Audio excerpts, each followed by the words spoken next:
Ne se peut-il pas qu'il y ait un partage des cœurs, une réserve dans nos vies, qu'il y ait après tout quelque part au tréfonds quelques principes du moi à l'œuvre?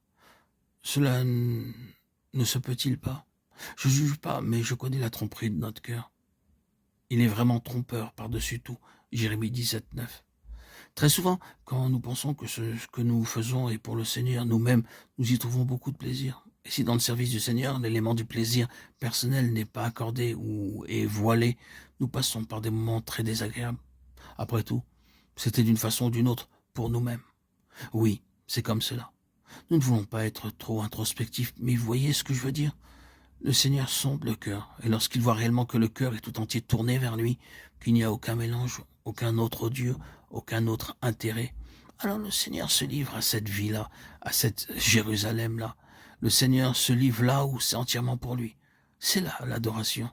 Maintenant, voyez-vous la base de Satan pour enlever de Dieu à Dieu et pour détourner de Dieu et cette misérable vie propre, vie naturelle, sous l'une ou l'autre de ses nombreuses formes.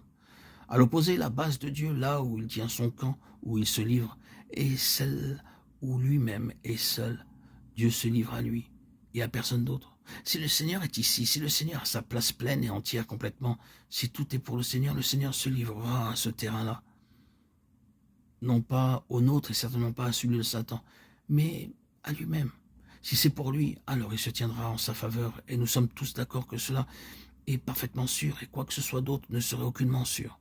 Là, le Seigneur est l'unique terrain assuré sur lequel il peut lui-même travailler et être présent. Maintenant, je terminerai simplement une petite déclaration supplémentaire à ce sujet. L'apôtre, dans cette grande déclaration sur l'adoration de Romains 12, 1, 2 poursuit, qui est votre adoration spirituelle. Et ne vous conformez pas à ce siècle, mais soyez transformés par le renouvellement de votre entendement, ou autrement dit le tout nouveau façonnage de votre intelligence. Une tendance est le principe et le mobile de l'adoration. À quoi sommes-nous disposés? Toute notre disposition est-elle pour le Seigneur, au Seigneur? Soyez transformés par le renouvellement de votre entendement, c'est-à-dire votre tendance, votre inclination, votre disposition, transformée en une nouvelle disposition entièrement différente de celle qui fit son apparition avec Adam dans ce que nous appelons la chute. Grâce soit rendue à Dieu pour le fait que cela est réel. C'est plus réel peut-être que souvent nous le réalisons ou le reconnaissons. Je pense que très souvent nous sommes troublés et tracassés au sujet de quelque chose qui n'est pas vrai en ce qui nous concerne.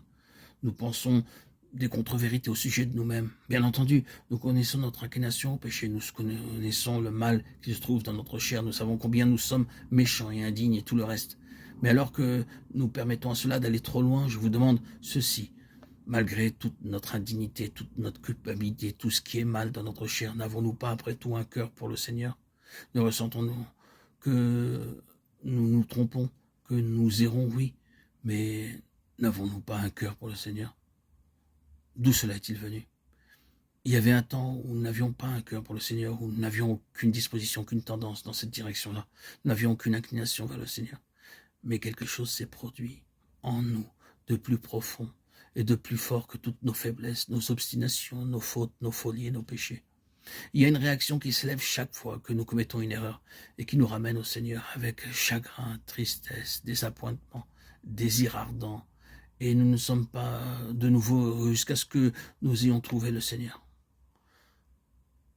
D'où cette disposition provient-elle? C'est quelque chose qui a été accompli par lui. C'est là la base de l'adoration. C'est là le terrain sur lequel le Seigneur obtiendra tout. Aussi, ne permettons pas d'être trop découragés par nous-mêmes. Vous ne penserez point que je dis que nous devons pardonner notre culpabilité, notre folie et leur céder la place. Mais il est un fait glorieux que, tandis que tout ceci est vrai, que Satan peut nous raconter tant de choses mauvaises à propos de nous-mêmes, néanmoins nous pouvons répondre par les paroles du cantique. Je sais tout cela, et des milliers de choses encore.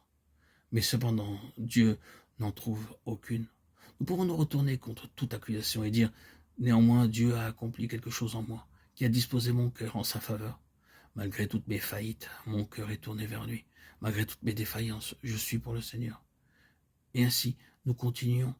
Cet esprit, cette loi de l'adoration consume et consume encore, et nous trouvons à la fin dans sa présence qu'il n'y a rien d'autre qui demeure que lui-même, simplement lui.